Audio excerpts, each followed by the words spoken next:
6:07 Nashville's Morning News on Super Talk 99.7 WTN. Joan, I don't know what I was thinking. I missed a major story yesterday. Do you know what that major story was? The major story that I missed was that we had a birthday that we completely missed. Need some video.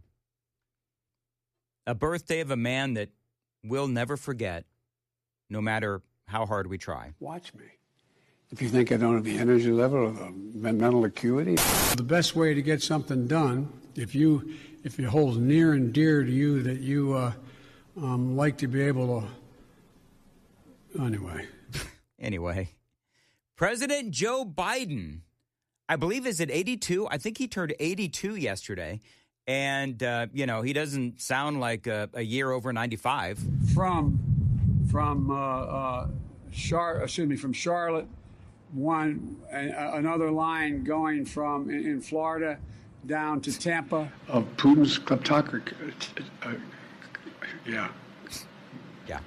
America is a nation that can be defined in a single word. I was going to put him. The idea that. Yep, and it just brain freezes. Joe Biden. So the president, of course, the former president getting older, I don't know why, they keep trotting him out, and it just doesn't look good. It doesn't look good for the former president, and everyone knows that his presidency, it seems like from all sides now, all sides have been admitting that there was a cover-up over his clear cognitive decline. And so that video, of course, just proves it. And for Joe Biden, I'm sure that it was a very happy birthday on November 20th, which was yesterday. So happy birthday to the former president. The political battle over the Epstein files, that does continue. We are going to talk about that as this hour does continue to unfold. I want to do a quick Memphis update, though, because there is a lot going on regarding Memphis. And we do have, of course, a number of lawmakers trying to do whatever they can to make Memphis safe again. And I want to play a piece of audio only because it made the rounds, and it is so incredibly stupid as to what the Shelby County mayor has to say. This is a guy by the name of Lee Harris. We've talked about him before. Well, no clear reason for sending the National Guard to Tennessee except to comply with the orders of Donald Trump. Mm-hmm. The effect of this wrong-headed and illegal decision has been catastrophic to some of the most important laws and norms of our country. You know, the only thing that Donald Trump and Governor Lee, of course, and sending in the National Guard into Memphis, the only thing it's been, if you want to talk about catastrophic, is it's been catastrophic to the bad guys. It has definitely been catastrophic to the bad guys because you've got, I believe it's either almost or over 3,000 arrests. You've got gang members. You've got violent offenders. You've got drug trafficking as well. A bunch of stolen guns were found, which, by the way, it's interesting because they did confiscate a whole bunch of stolen guns. And you would think that the Democrats, seeing as how they hate guns so much, that would be a big positive for them. But, Orange Man bad. They have found well over 100 missing children. So all this to say that, when the mayor of Shelby County, again, guy by the name of Lee Harris, says the law enforcement upgrade has been catastrophic, yeah, again, for the bad guys, and that is a good thing. Now, Memphis Police Department chief, the MPD chief, C.J. Davis, describing these accomplishments as historic reductions, attributing them to strategic policing, technology, and, yes, community partnerships amplified by the task force. All precincts report improved safety perceptions, with residents noting a renewed sense of security. So you've got to ask, when it comes to, Shelby County Mayor Lee Harris, and you say, oh, the president doing this and Governor Lee doing this, bringing in the National Guard, has been catastrophic. I guess my question is, what exactly is it you mean by catastrophic? Because if the residents are happy, do you know who's not happy? The criminals and Democrats. Memo to Democrats: if you're like in the same bucket as the criminals as far as being unhappy about something, you're probably on the wrong side of right. If you're siding with the criminals and all of you Democrats and criminals, you're all complaining about the same thing that Donald Trump is doing, then take a clue, Democrats, you're on the wrong side. I mean, personally, I think it's great. I mean, if Democrats want to do this, and whether we're talking about Mayor Brandon Johnson, let's go Brandon Johnson in Chicago, whether we're talking about J.B. Pritzker in Illinois, the governor of the state of Illinois, or the Shelby County mayor, which, by the way, it's interesting. So the Shelby County mayor in Memphis is unhappy, yet the actual mayor of Memphis itself is actually okay with what is going on. He does see that there has been some progress made on the crime in Memphis. So Shelby County mayor doesn't like it. The actual city of Memphis mayor does like it.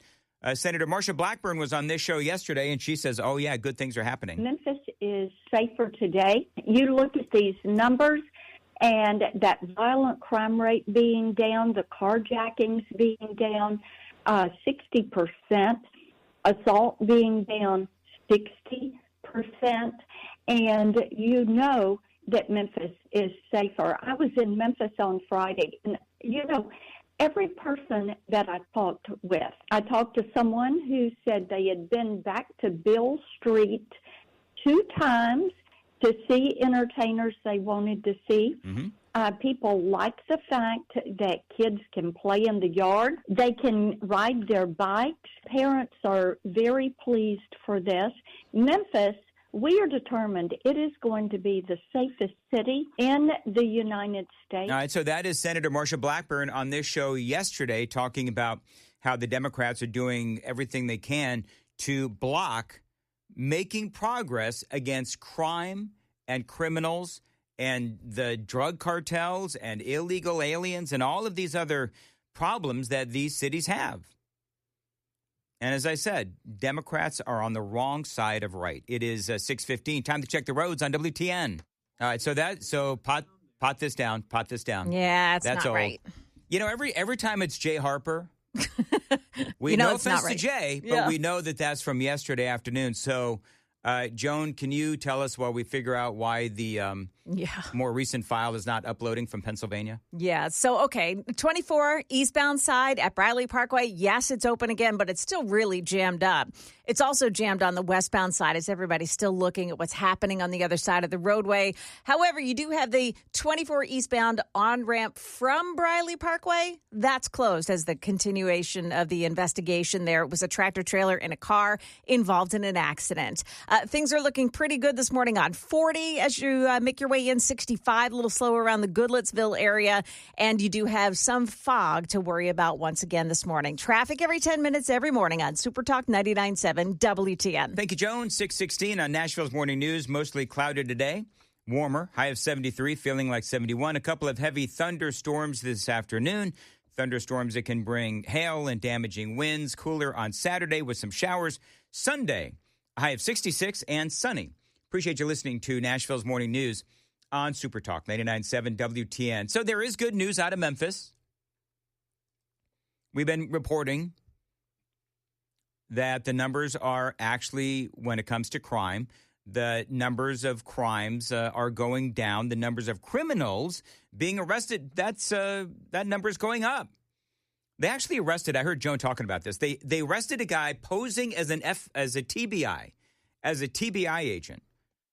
I thought this was interesting. According to a press release dated November 18th of 2025, the suspect, 47-year-old Andrew Lee, was arrested on a charge of criminal impersonation.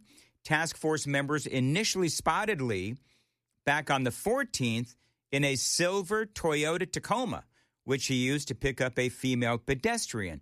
The sequence of events led the officers to a consensual interaction with Lee, during which he presented what he claimed to be TBI credentials. The task force, in performing their due diligence, quickly discovered the falsity of Lee's assertions.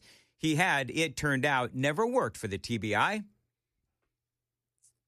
So now, it is stunning to me, and we spoke about this with Senator Blackburn yesterday, but we still have the legal battles going on. Right now, we do have this judge in Nashville that has said that this deployment is illegal, and Tennessee Attorney General Jonathan Skrmetti has filed an emergency motion, so we'll have to see what happens. By the way, there's another story out there that are making heads explode, and that is that Memphis could get up to 1,000 Tennessee National Guard troops next year. Now, I don't know, Joan or Louie, can you Google for me or Grok for me how many Tennessee National Guard troops are in Memphis right now?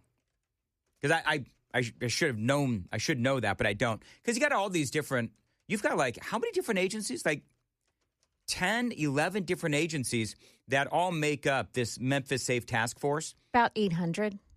So we have about 800 Tennessee National groups, Tennessee National Guard troops. Mm-hmm. All right. So another 200, I guess, that would make up 1,000. I didn't see that they said that they're going to get 1,000 more Tennessee National Guard troops. They're saying that Memphis could get up to 1,000 Tennessee National Guard troops. So that means that they're going to increase that number by, I guess, 200. Yes. So, yes, which I think is fine.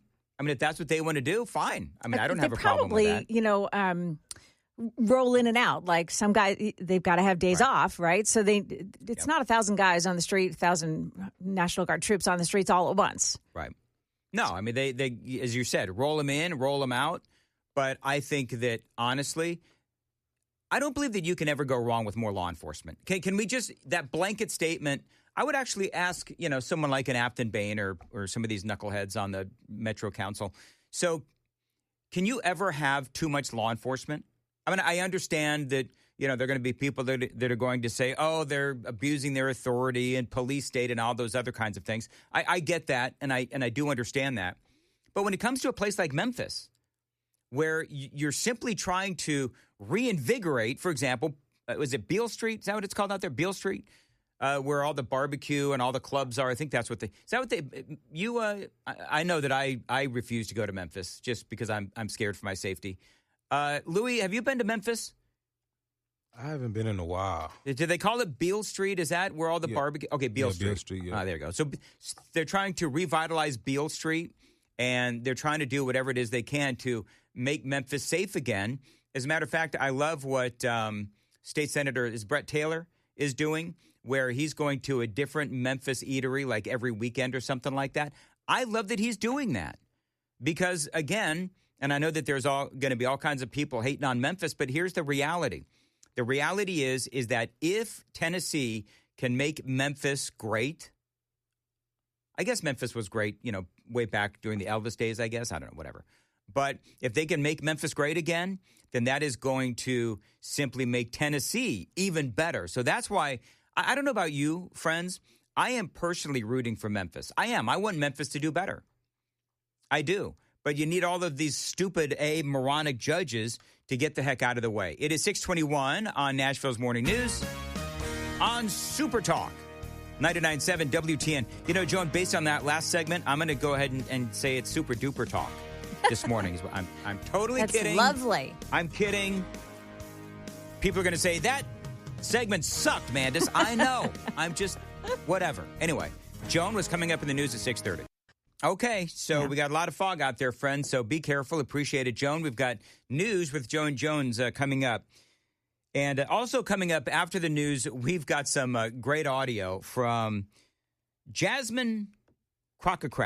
Jasmine Crockett, and what she is saying about Stacey Plaskett. Remember Stacey Plaskett, of course, the Democrat, going back and forth with Jeffrey Epstein as they were getting ready to, or in the process of asking Michael Cohen a bunch of questions there in the House of Representatives. So wait till you hear what Jasmine Crockett has to say about you if you have a problem with Stacey Plaskett going back and forth with Jeffrey Epstein. It is very funny. We've got that for you straight ahead. And by the way, A whole bunch of other just Epstein-related topics is on the way. We've got a lot to do this morning on Nashville's Morning News on Super Talk 99.7 WTN. 6:37, Nashville's Morning News on Super Talk 99.7 WTN. You know what's interesting, Joan? What's that? So apparently people regarding this thing in Monteagle, Yeah.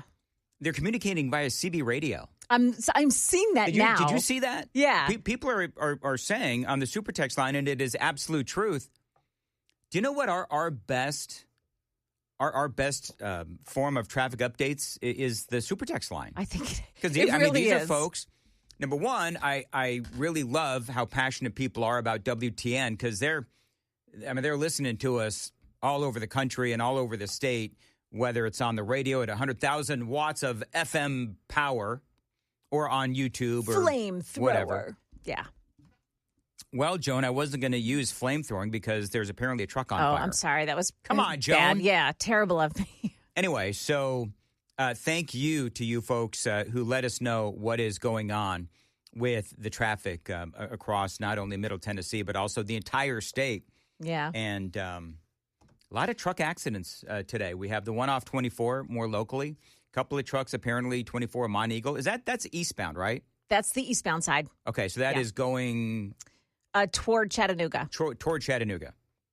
Okay. Yeah. So, I mean, it's hard. It's hard unless you see the cameras, but you can. I mean, it's right in front of one of the cameras down there, and you can see it. You got a CB radio, Joan? We used to when I was a kid. My parents were big CBers. My dad had a CB radio. Well, did you ever get on it? I was fascinated by it. Did you have a handle? You know what? He probably did. I don't remember. I don't remember much about it. I was there. I was when I was very young, but he must have, because he would. Nobody cares about this, but he was a traveling salesman, so he would be on the road all the time, and so he loved his CB radio. I actually never saw him really use it. Oh, really? I was fascinated by it, though. My parents had a club, the CB club. I was Peanut. You were Peanut, were you? That's because I was the smallest kid in the family. So, yeah, I was called Peanut. I have thought about getting a CB radio these days, as a matter of fact, just because I love them so much. But I do enough mass communicating during my job. I don't think anybody wants to hear me on a CB radio. Speaking of somebody nobody wants to hear, did you hear what Jasmine Crockett said? So this what is now? She's just, you know what? If this is the level of dialogue that the Democrats want, Jasmine Crockett, then that's what they're going to get.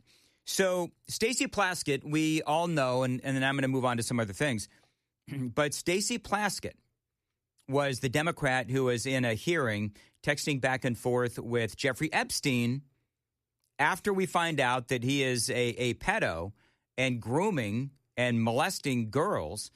She is talking to him via text message about what she should be asking Michael Cohen, who was there basically to drop a dime on Donald Trump in front of this House committee.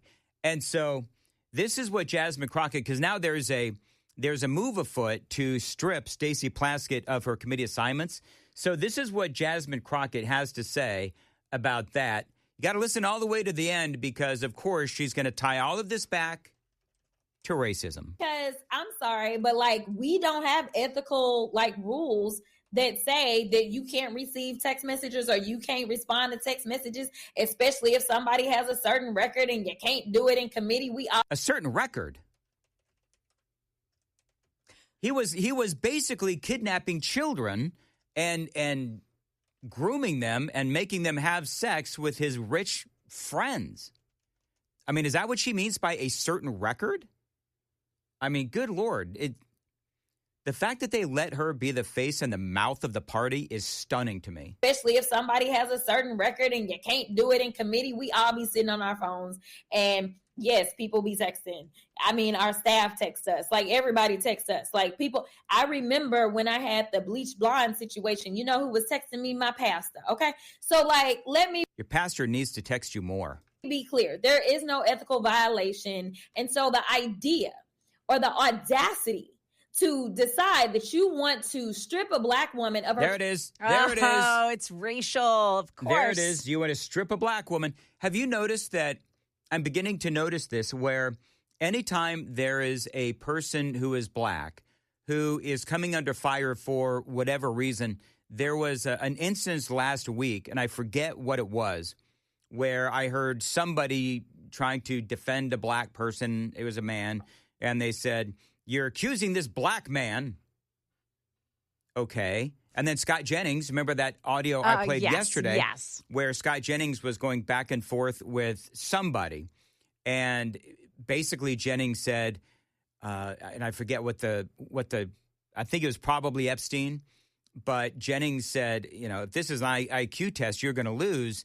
And somebody said, did you just say to this black man that he was going to lose an IQ test? And it's like, well, he happens to be black, but he's saying something incredibly dumb. So you shouldn't be, I'm going to air quote this, not allowed to either punish or hold a person, a black person, accountable just for fear that you're going to be, called out as either racist or whatever it is just ridiculous.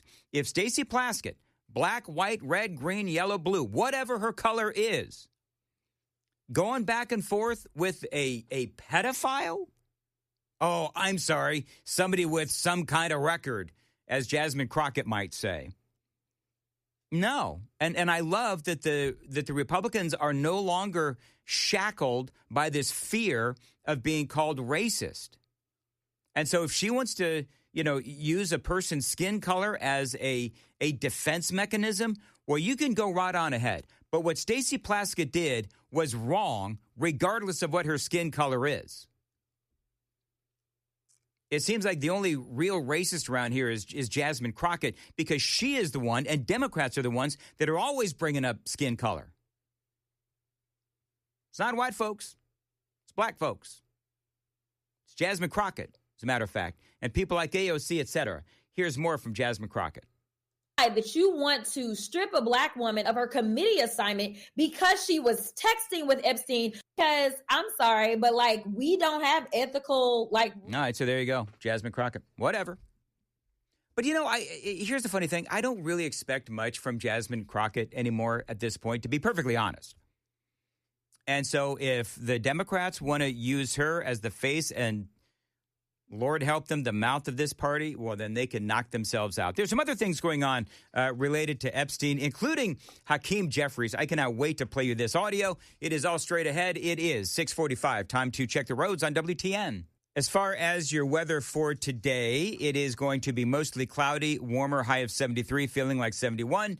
Couple of heavy thunderstorms in the afternoon, thunderstorms that might bring some hail, some damaging winds, cooler on Saturday with some showers. Sunday, a high of 66 and sunny.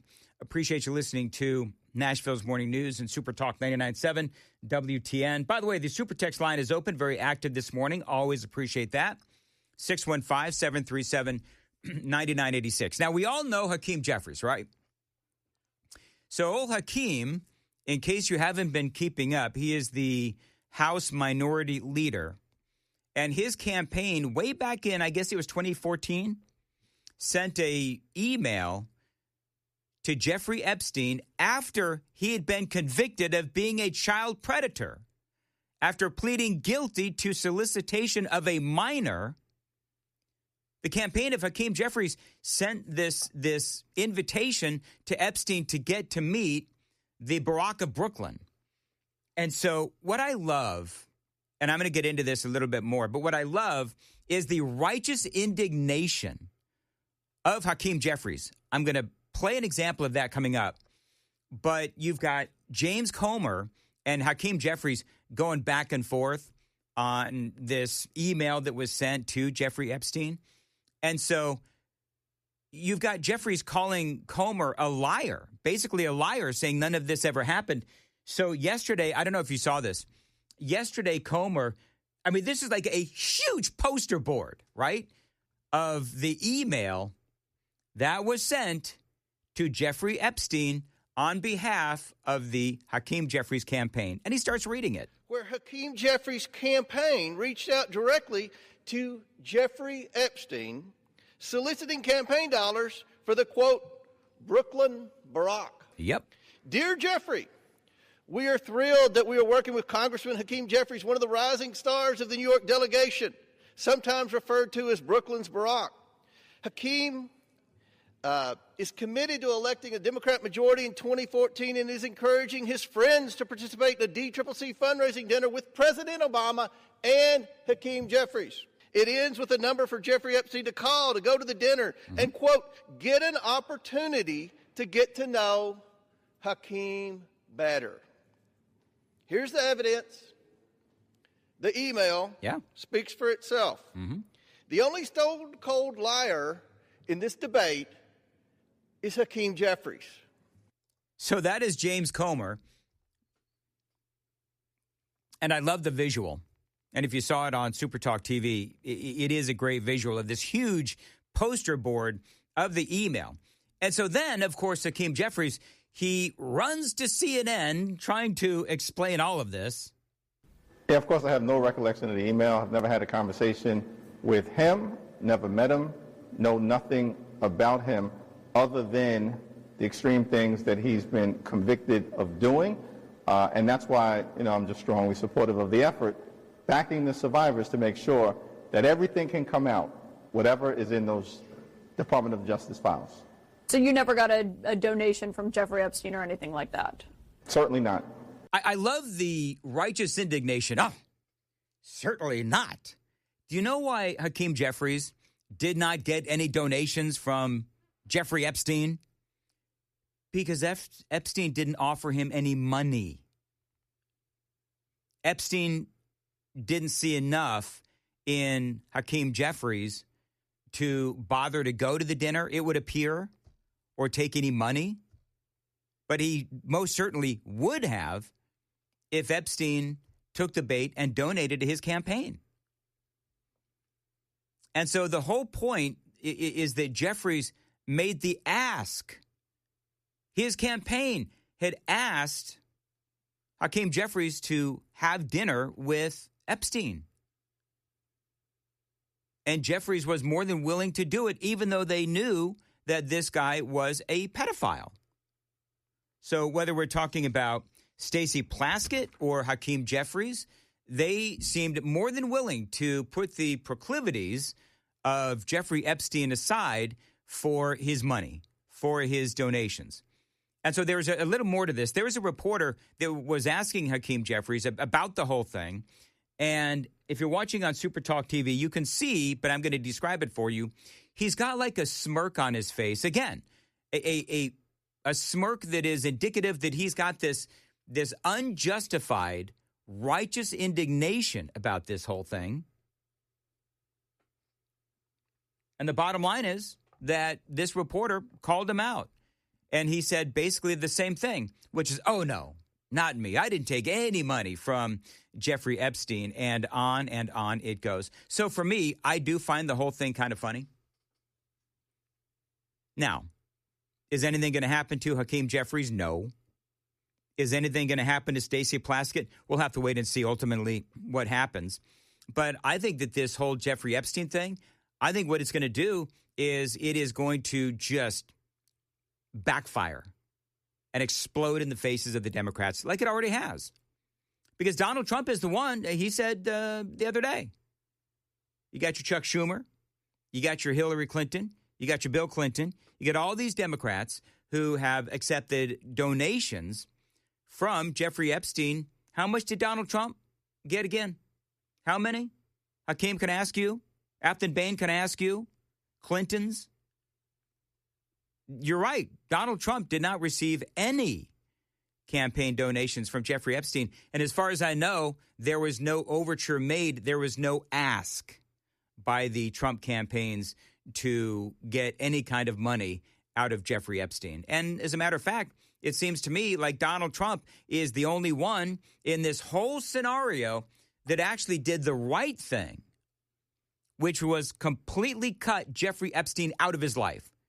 Did Hakeem Jeffries do that? No. Hakeem Jeffries asked for money. Did Stacey Plaskett do that? No. She got all kinds of donations from Jeffrey Epstein. So now we are at, 29 days and counting? I think 29 days and counting when it comes to Hakeem Jeffries and the Democrats and the Republicans and everybody finding out what is in the Epstein files if, and that's a big if we actually get to see all of the Epstein files, and we'll have to see ultimately what happens. 6:52, Joan's got the news at 7. Joan. 6:58, Nashville's Morning News on Super Talk 99.7 WTN. I like this from 3994. Jasmine Crockett sounds seriously uneducated. Street. Shouldn't be the head of anything unless it is a street gang.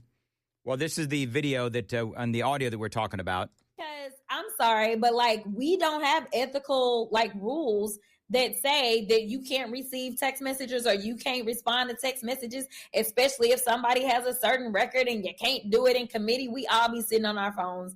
And yes, people be texting. I mean, our staff texts us. Like everybody texts us. Like people, I remember when I had the bleach blonde situation, you know who was texting me? My pastor. Okay. So like, let me be clear. There is no ethical violation. And so the idea or the audacity to decide that you want to strip a black woman of her committee assignment because she was texting with Epstein. Yeah, that it is, again, Jasmine Crockett. Somebody asked me if I could, a couple of people asked me if I could just let that play all the way through. So there you go. And I do believe that Stacey Plaskett should lose her committee assignments, but we'll have to see ultimately where that goes. As far as Jasmine Crockett goes and sounding uneducated, a lot of people are pointing out on the super text line, she is actually in 3994. You would be surprised to know that Jasmine Crockett is actually very well educated. But there's two Jasmine Crockett's, right? There's street Jasmine, and then there's college-educated Jasmine Crockett. So more often than not, she sounds like street Jasmine, uneducated and so on. But the reality is that is all simply put an act so that she can appeal to the people in her district in Dallas, which, let's just say, not one of the better places in town. It is 7 o'clock on Nashville's Morning News on Super Talk 99.7 WTN.